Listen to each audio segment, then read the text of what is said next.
All right, quick one for you today, but I have for you two videos that are really nice breakdowns of some of the major problems with modern monetary theory. There was the Austrian Economics Research Conference that was about a month ago, and I favorited it. I bookmarked it at the time, but I didn't ever actually say anything about it. So there's a lot of those videos are good, but there was one especially that was called Anti-MMT Panel, where we had basically got 6 short talks about from 6 different speakers about papers that they're writing for a book that's being put together, kind of poking at some of MMT's assumptions. For that panel, the first talk was by Jonathan Newman, and Jonathan Newman is also the subject of the second video that I'm talking about, because what he actually did is he went back and he looked at the historical references that MMTers were using in favor of chartalism and showed that these clay tablets that they said were the money are actually not the money. So to summarize, MMT said, hey, there's these really old clay tablets that have like numbers on them and stuff, and that's the money. And it's clay. It doesn't have any real value, and it's made by the government, so there it goes. Randy Ray talks about them in one paper. He cites a paper by Innes, Innes, and Jonathan Newman thought this was kind of interesting. There was just this one reference, and it kind of was out in the middle of nowhere, and there wasn't really any digging going on. And so he went back, and he actually went and looked through all of the actual archaeologists who are playing around with translating, looking at, examining, coming up with histories for these clay tablets. And it turns out the clay tablets were generally not the subject of exchange, and generally the clay tablets talk about the use of silver as money. So the first 15-minute talk in the Anti-MMT panel and the second video I'll have in the description are basically Jonathan Newman talking about this very, very interesting, like out of field research that he's doing, where MMTers like this shows that this is money, and it's like, well, now I have to become an expert in archaeology, and well, he does, and it's pretty funny. But so I'm just going to kind of summarize the rest of those talks in the Anti-MMT panel, because some of them are pretty interesting. For instance, Joshua Mohorter's talk is about is also about chartalism a little bit, because he's like, well, wait a minute. I mean, let's say hypothetically that chartalism did happen in some places. It didn't happen here in the U.S. Like we know the monetary history of the United States, and it was not a chartalistic thing that happened. There was a variety of different competing currencies that eventually got consolidated into a gold-based, into a metallic dollar, and only later on was that rug pulled out from under it.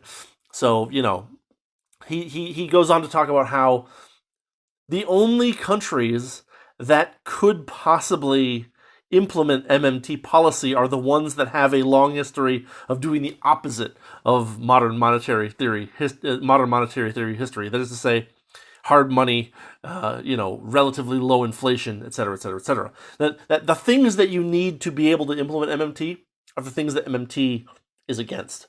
Kind of an interesting little logical contradiction there. Third talk by Joe Salerno. He's talking about the spending illusion. He goes all the way back to Irving Fisher, and Irving Fisher's conception of how the value of money is created, and then he brings up William H. Hutt's book. He doesn't actually mention the title, so I looked it up. But the title of the book is Keynesianism: Retrospect and Prospect by William H. Hutt. And over on page 136, there's a quote from him that Joe talks about that kind of shows that this spending illusion is just that, an illusion, and it's not a good way to look at how the value of money is arrived at. Fourth talk, Per Byland. Per is an entrepreneurship expert.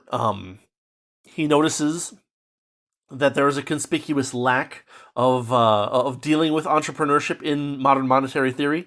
He talks about how MMT really doesn't care about the economy per se. It's all about these, ethereal aggregates that don't actually mean anything necessarily. It also notes that MMT focuses on management of resources rather than entrepreneurship and production. Pear is a very straight and narrow kind of guy, but he actually has a joke in his talk where he talks about 1.5 Austrians. That when he popped up the slide that told me who he was talking to when he said 1.5 Austrians, I lost it. It was great. So that's definitely worth looking at. Patrick Newman's talk comes next, and he's talking about the effects of MMT on the structure of production.